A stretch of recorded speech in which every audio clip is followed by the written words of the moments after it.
Жеңіскүлдің әңгімелері каналына қош келдіңіз, тыңдарман. Армысыздар, бармысыздар, келген Наурыз мерекесі, көктем мерекесі баршаңызға тек жақсылығы мен шуағын төге берсін. Ал біз әңгімемізді бастайық. Лүпіл, пікір, қаралым, таралым өздеріңізден болсын. Жеңіскүл Тұрсынбаева. Куәгер.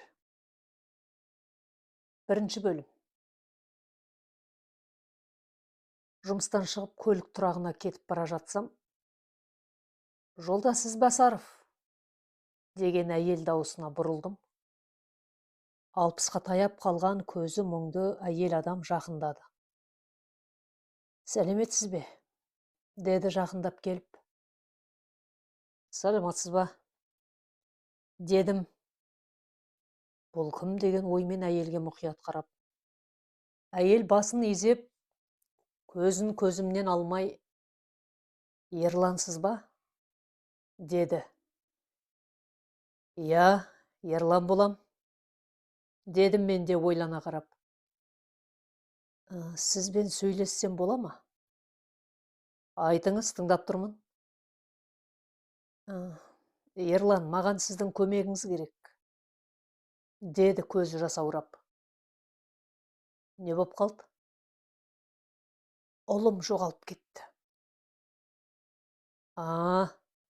«Сізге іздеу саласындағы жігіттер керек пе?» деп бөлімше жаққа бұрылып едім. «Іздеу саласы өз жұмыстарын жасап жатыр. Мен көрші ауданнан келдім», деді әйел күңіренген дауыспен. Мен ойлана қарап, сосын орындықтардың біріне үндемей отырдық. Әйел бет орамалын шығарып көзін сүртіп алды да: «Ұлым жоқ болғанына бүгін 5-ші күн. Үйге келмей қалғаннан мен ауданымыздың бөлімшесіне барып шағым жаздым. Іздеуді 3 күннен кейін бастады. Әлі іздеп жатқан болар. Мен ұлыма бірдеңе болды деп ойлаймын». «Неге олай ойлайсыз?» «Ұлым соңғы кезде біртүрлі болып жүр. Уайымға салынды ма? Әлде бірдеңе бүлдіріп қойып айта алмай жүргендей болды». «Не болғанын сұрадыңыз ба?» «Сұрадым. Қазіргі уақытта жастар айта ма? Бәрі норма деп артық сөйлемей қойды». «Ұлыңыз неше жаста?» «22-де». «Апай, ұлыңыз 22-де болса, ересек азамат екен ғой». «Я, ересегі ересек қой. Сіз де біздегі полицейлер сияқты сөйлеп отырсыз. Ересек болса іздемеу керек пе? Онсыз да олар 3 күн өткізіп іздеді. Әрдайым, апай, 20-дан асқан ұлыңызға не болады? Жүрген болар серлік құрып» дейді. «Ерлан-ау, 20-дан асса да ол ұлым ғой». «Жігіттер іздеп жатыр екен. Менен не көмек керек?» «Осы сөзіңізді күттім ғой. Ұлымның пәтерін көресіз бе? Не болғанын бір қарап жіберіңізші». «Іздеу саласындағылар қарамады ма?» «Қарады, зерттеген болды. Мен оларға сенбей отырғам жоқ. Олар өз тарапынан қараған болар. Маған сіздің қарағаныңыз керек. Сізде қасиет бар ғой. Сіз өз сезгіштігіңізбен бір қарап берсеңіз. Өтінем».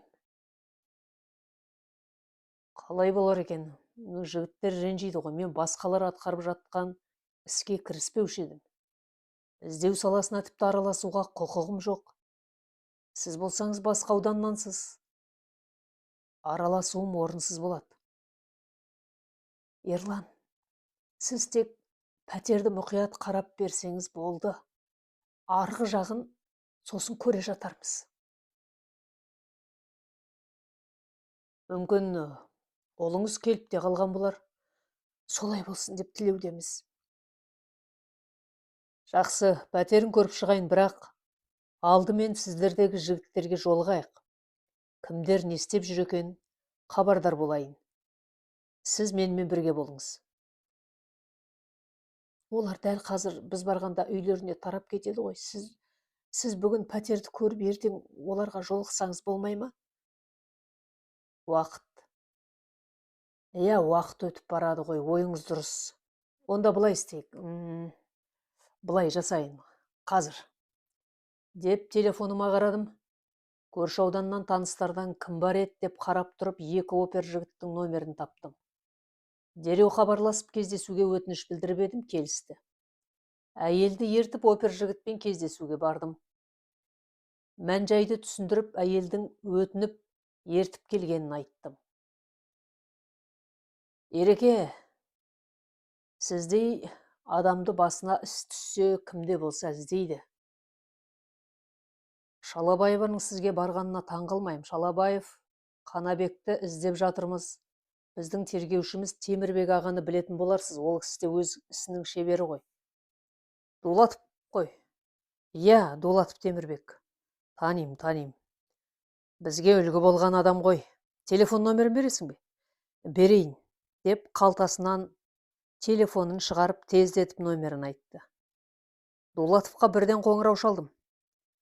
Ассалаумағалейкум, тәке, қалыңыз жақсы ма, денсаулығыңыз қалай? Уағалейкум, жақсы, кім екен?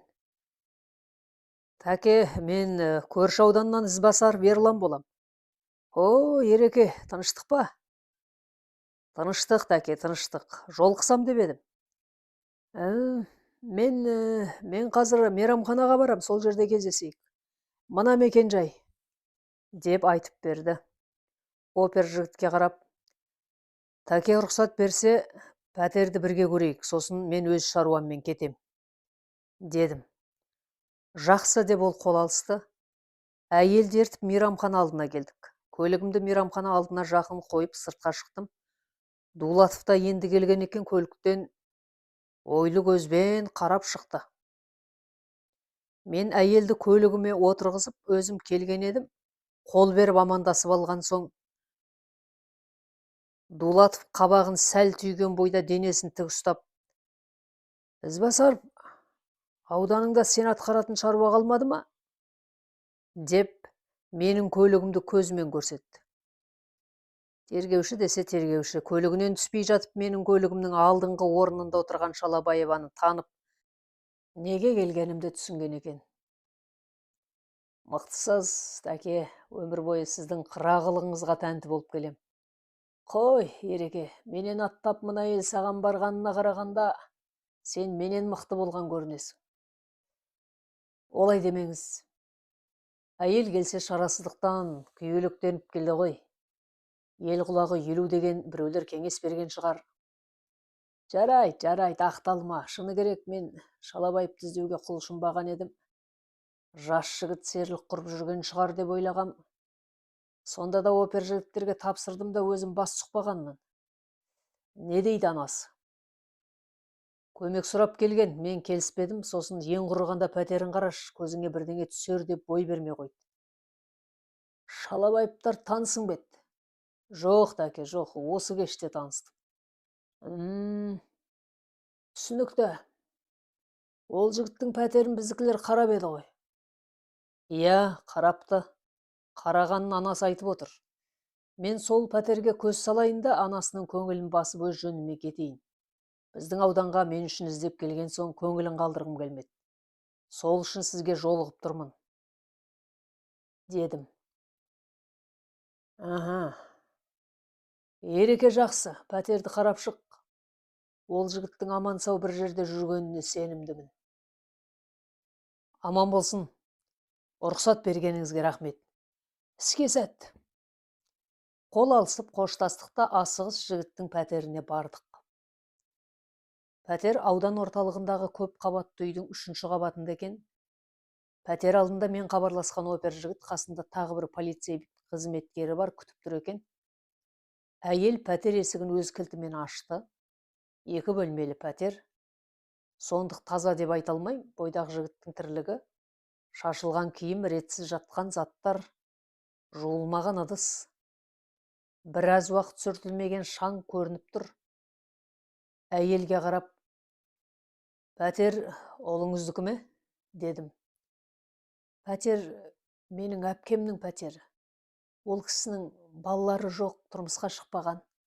Соңғы жылдары ұлыма қалдырып, өзі Өскемен қаласына көшіп кетті. Содан бері 1,5 жыл болды, ұлым осы жерде тұрып жатыр. Ұлыңыз неге бөлек кетті? Ересек болған соң жеке өмір сүргісі келгені анық, сосын өгей әкесінен аулақ кеткісі келген. Өгей әкесімен араз ба еді? Жоқ, бауыр басып жақындай алмай жүрген. Өгей әкесі дұшпаны болуы мүмкін бе? Жоқ, олар тату болды. Әке деп қабылдамаса да сыйлады. Қаношым 13-тен асқанда біз бас қосқанбыз. Ұлым ес біліп қалған соң, оның үстіне өз әкесін қатты жақсы көрген соң, өгей әкесін әке деп қабылдамады. Сыйлап тілін алып жүргенмен әкемен бала арасында болатын жақындық болған жоқ. Өгей әкесі қандай? Сол әрекетке ренжуші ме еді? Ренжімеді. Ол жақсы көрді, еркін өмір сүрем дегеніне қарсы болмады. Мына күндері ол да қатты уайымдап жүр. Ол кісіден сұрақ алды ма? Алды. Түсінікті. Бағана сіз ұлым соңғы кезде біртүрлі болып жүрді, уайымға салынады ма, әлде бірдеңе білдіріп қойып айта алмай жүргендей болды дедіңіз. Сонда қалай біртүрлі болып еді? Уайымға салынғаны қалай? Бұрындары бірдеңе білдіріп сондай жағдай болып па еді? Біртүрлі болды дегенім, үйге келмей кетті. Мен келсем, ашулы, ой шырмауында болған сияқты көрінді. Жағдайын сұрап едім, айтпай ашуланды. Бұрындары бала кезінде ол бірдеңе білдіргенде солай болушы еді. Сонда не білдіруші еді? Енді балалықпен болады ғой, енді зат сындырып қойған кезінде, сабақтан төмен баға алғанда солай ашуланып, жөнін айтпай қоятыны бар еді. Сосын бірнеше күн өткен соң өзі айтатыны бар еді. Пәтерде бірдеңе жоғалған ба? Бәрі орнында сияқты, тек мына бөлме ашық, сосын заттары жоқ.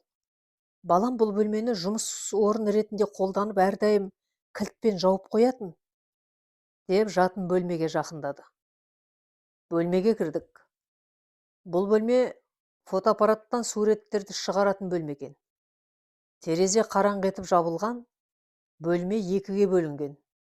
Жартысына төбеден төмен қарай қалың қара пердемен бөлініп, бір жағында суреттерді шығаратын аппараттар қойылыпты, жіп тартылып, біраз шығарылған фотосуреттер ілулі тұр.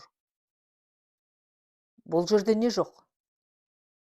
Мына жерде көптеген шығарылмаған пленкалар салынған қорап тұратын. Сосын мына жерде суреті шығарылған пленкалар жататын, үлкен қорап болған. Негативтері де қалмаған. Фотоаппараты да жоқ. Қанабек қандай суреттермен айналысушы еді? Міне, мына суреттерге қараңызшы, ол табиғаттың суретімен айналысатын. Бір типографиямен келісіп, соларға суретін өткізетін. Міне, мына қағазға шығарып беретін, олар открытка қылып сататын. Деді де, шашылып жатқан открыткалардың бірнешеуін көрсетті. Бізбен бірге кірген опер жігіт менің қолымнан открытканы алды да, мынаны қара, сонда бұл суретке түсіріп қана қоймай табыс табады екен ғой, деді. Осы мәселені зерттеп жатырсыңдар ма? Әрине, иә, деп көзі ары бері жүріп кетті. Сонымен типография қайда екен? Типография іздестіріп жатырмыз, деді басын салбыратып. Бұл мәселеге көңіл бөлмегендері белгілі болды. Әйелге қарап, типография қайда екенін сіз білесіз бе, дедім. Әйел сәл ойланып тұрды да, мен білмеймін, бірақ қалада сабақ жағында болуы мүмкін. Ол сөмкесіне салып алатында, асықпай сабағына барар уақытта кететін. Егер басқа жақта болса, ертерек шығар еді. Мхм. Табысы қандай еді? Ұлымнан сұрамадым. Менің ойымша, осылай сурет шығарып табыс табудың заңсыз екенін білмедім. Ең бастысы ұрлық жасап, болмаса жаман жолда жүрмеген соң, кедергі жасамағанмын. Табыс дейтіндей көп табыс емес, ұсақ түйегіне жететін қағаздарын, керек заттарын сатып алатын. Сосын ұлым суретке түсіргенді ұнататын. Хоббиі болатын. Сол үшін де еркіндік бергенбіз. Түсінікті. Бөлмеде не жоғалды? Әйел бөлмеге қарап алақанын жайып тұрып, мына жігіттерге айтқанмын, тоналған дейін бе? Тек осы бөлмеден айтқан заттар ғана алынған. Есік кілтпен ашылған, ұрлық болмаған. Біз зерттедік. Сол себепті бұл ұсақ түйекті Қанабек өзі лақтырып тастауы да мүмкін ғой, деді бірге келген полицей. Қоқыстан көрдіңдер ме? Жоқ. Жігіт өзі сүйіп жасап жүрген жұмысынан бас тартып, істегісі келмей қалса, жай ғана қоқысқа лақтыра салар еді. Фотоларды жыртар еді. Мына аппараттарды жинап қорапқа салып тастар еді. Ал бұл жерде тек пленкалар мен негативтер жоқ. Фотоаппарат та жоқ. Былай істейік, сен қоқысты қара. Үйде жоқ болса, сырттағы даладағы қоқыс неше күнде төгіледі екен, соны да анықта. Үйде іздегеніміз жоқ болса, сырттан да қарауымыз керек болады. Ал сырттағы қоқысты алып кеткен болса, амал жоқ. Енді сіз маған асықпай ұлыңыздың достары туралы айтып беріңіз, деп әйелге қарадым. Қонақ бөлменің жұмсақ креслосына отырып Қанабектің достары туралы ақпарат алдым. Бұл ақпаратты осы ауданның оперлеріне айтқанында белгілі болды. Ұлыңыз қандай киімде болуы мүмкін? Өткенде полицейлер келгенде мен киімдерін қарағанмын. Қаношының классикалық қара шалбары, ақ футболкасы, сосын жеңіл қара жемпірі жоқ, сол киімде болды-ау деймін. Иығына асып жүретін қол сөмкесі көрінбейді. Осы киіммен болған сияқты. Опер жігітке қарап, соңғы рет кім көрді, анықтадыңдар ма? Анықтадық. Дос баласы Серғазы көріпті, олар осы подъезге дейін бірге келіп, Серғазы өз үйіне кеткен екен. Қай уақытта? Қазір, деп опер қойын дәптерін шығарып парақтап алды да бір бетіне үңіле қарап, міне, мен Серғазы Өрісбаев, Шалабаев Қанабекпен 14 қыркүйек күні автобуста кездесіп, үй алдына дейін бірге келдік. Сағат 15:25 болғанда мен өз үйіме кеттім. Шалабаев пәтеріне көтерілуге подъезіне кірді. Уақытты нақты білген себебім Шалабаев қол сағатына қарап, сағат 3:25 кетіпті, қой, онда сау бол, мен баратын жерім бар деп, қол алысып подъезге беттеген. Қайда баратынын сұрамадым, содан кейін көрмедім, деп жазыпты. Өрісбаевқа бірге барайық, қоятын сұрағым бар. Жақсы, барайық. Апай, мен көрдім, біраз нәрсе байқадым. Енді жігіттермен аздап жұмыс жасаймын да, өз жөніме кетем. Сізде Қанабектің шығарған фотолары бар болса, толық жинап бөлімшеге мына жігітке апарып беріңіз.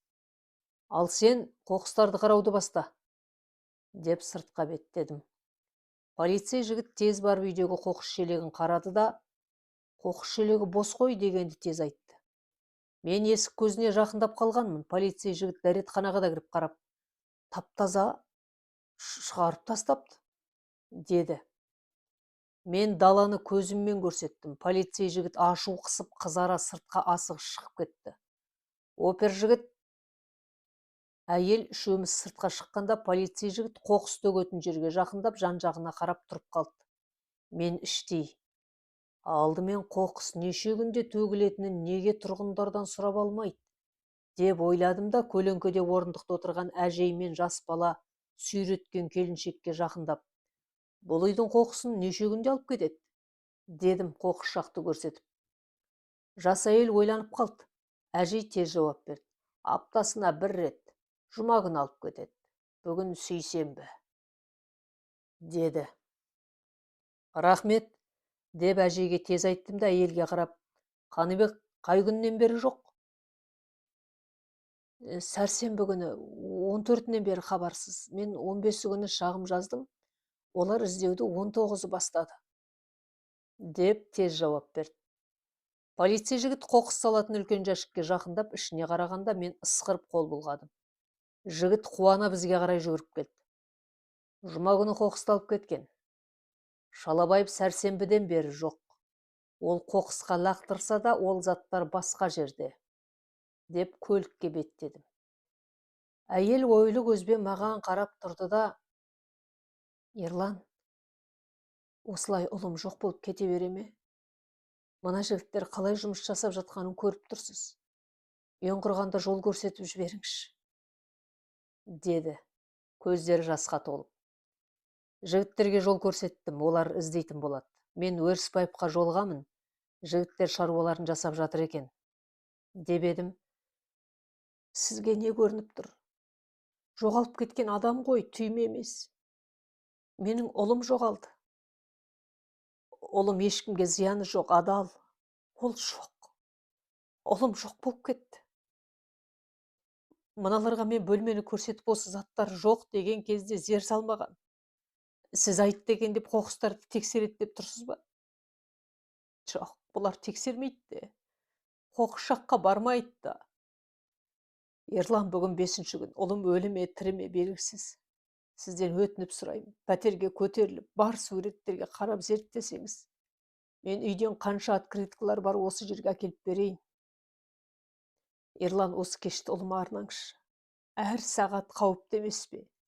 Үйге барып қалай ұйықтай аласыз? Менде 5 күн болды, ұйқы жоқ. Неге сол фотосуреттер мен пленкалар жоқ? Олар кімге керек болды? Пәтерде ұлымның жинап жүрген ақшасы да тұр. Сатса ақша болатын қымбат заттарға да тимеген. Неге суретке қатысты заттар жоқ?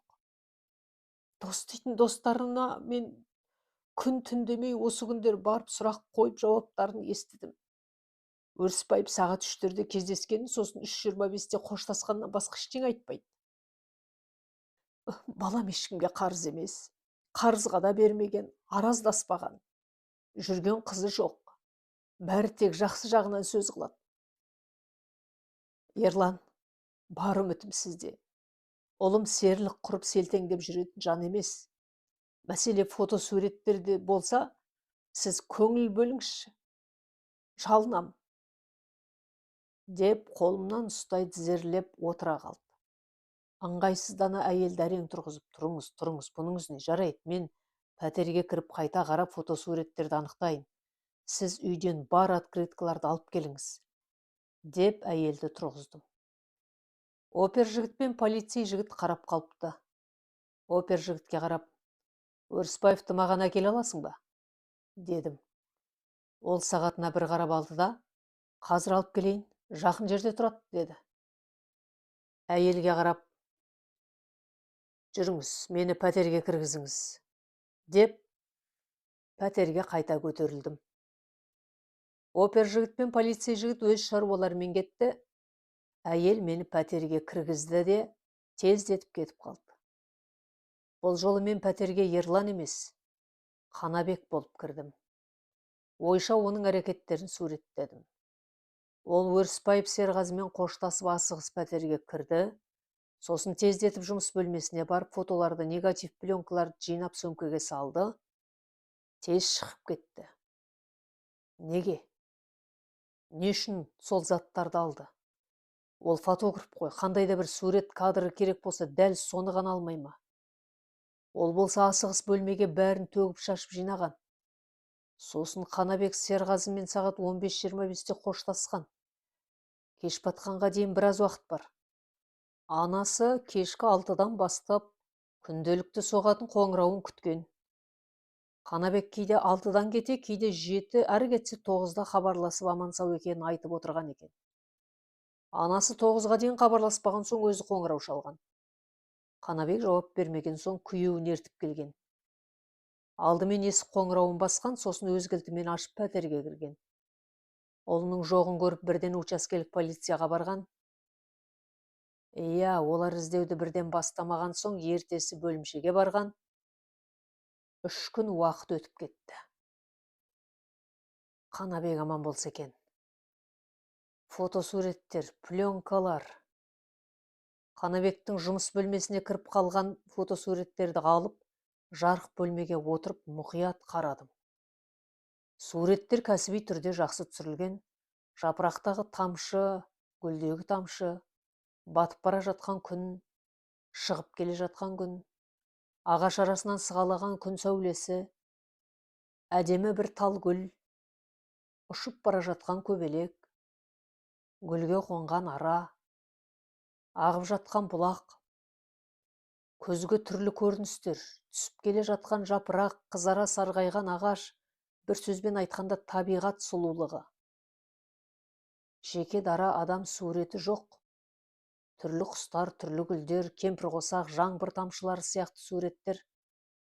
Открытка көлемінде шығарылғандары да бар екен, үлкендеу шығарылғандары да бар. Дегенмен, Қанабек қызығушылығы бар, өте жақсы фотограф екені көрінеді. Не болды саған? Осынша әдемілікті сен қай жерден түсірдің? Неге суреттерің мен пленкаларың жоқ? Олар жоқ, бекер жоқ болмады. Оларды біреу алып кетті ме? Кім? Не үшін алды? Фотосуреттер кімге керек болды? Қанабек өзі алмаған анық, оны біреу алып кетті. Сол адамды Қанабек өзі үйге кіргізген. Келген адам жалғыз болды ма? Қанабекті де бірге алып кетті ме? Үйде ешқандай күрес болмаған. Сонда өзі бірге кетті ме? Деп ойға баттым. Есік қоңырауы басылды. Тез барып аштым. Өрісбаев Серғазы мен опер жігіт тұр. Серғазы 22-23 жасар шымыр денелі сүйкімді жігіт екен, қол беріп амандасты. Мен оларды пәтерге кіргізбей, подъезде сөйлескенді жөн көрдім. Расымен де Серғазы маңдытып ештеңе айтқан жоқ. Автобуста жолыққан, тым көңілсіз болғанын, тіпті сөйлескісі келмегенін айтты.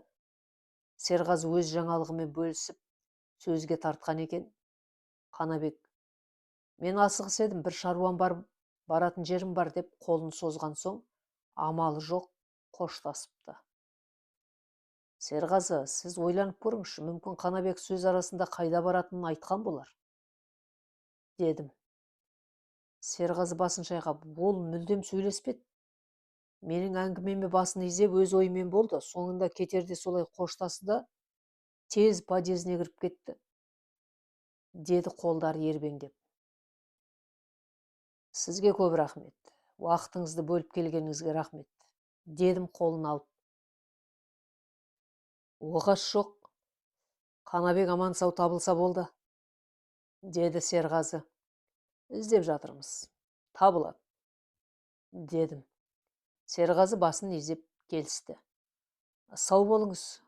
Сонда да сол кездесудегі әр сәттерді есіңізге түсіріңізші, мүмкін бірдеңе ілініп қалар. Ондай мүмкіндік болып жатса, мына жігітке хабарласыңыз, дедім.